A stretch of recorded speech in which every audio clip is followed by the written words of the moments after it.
Today's the day. We finally get to find out the ending of Flora and Ulysses. I can't wait to hear the poem Ulysses wrote for Flora.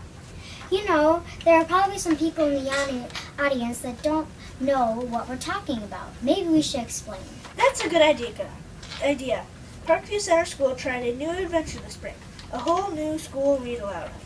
Laura put together a calendar, and every day starting on April 22nd, every classroom in the whole school listened to the same chapters of the Newbery Award-winning book, Flora and Ulysses. In case you haven't read the book, we'll give you a brief summary so that you can enjoy the final chapter with us.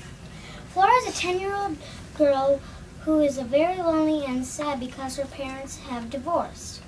Comic books are her favorite pastime. One day, her neighbor accidentally vacuums up a squirrel with her new powerful 2000X all-terrain vacuum.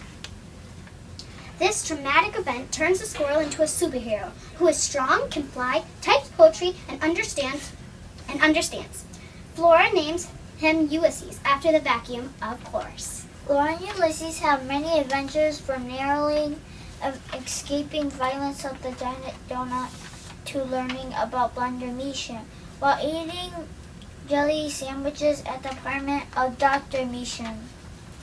When Flora's mother kidnaps Ulysses, Tootie Tickum, William Spiver, and Flora set out to rescue him.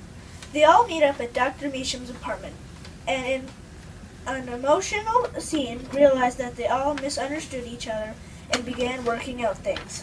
And now we're ready for the final capture of Flora and Ulysses! Chapter 68. The end, or something. This poem was just the beginning, of course. There would be more. He needs to write more about how they always answered the door in Blunder Mission. He needed to write about the savings of Phyllis Buckman from Mr. Claus. He needed to write about Mary Ann's broken, still shining self. And the little fishes. He needed to write a poem about little fishes.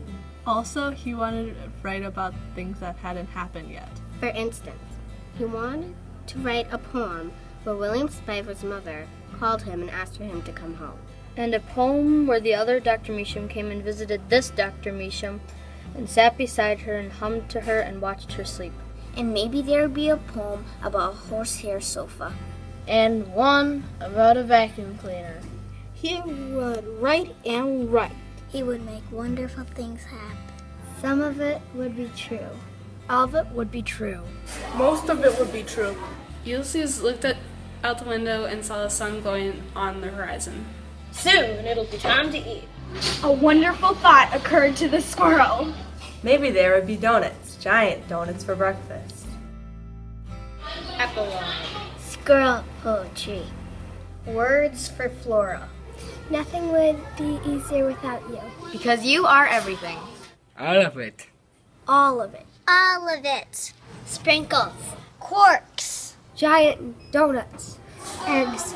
Sunny side up. You are the ever-expanding universe. To me,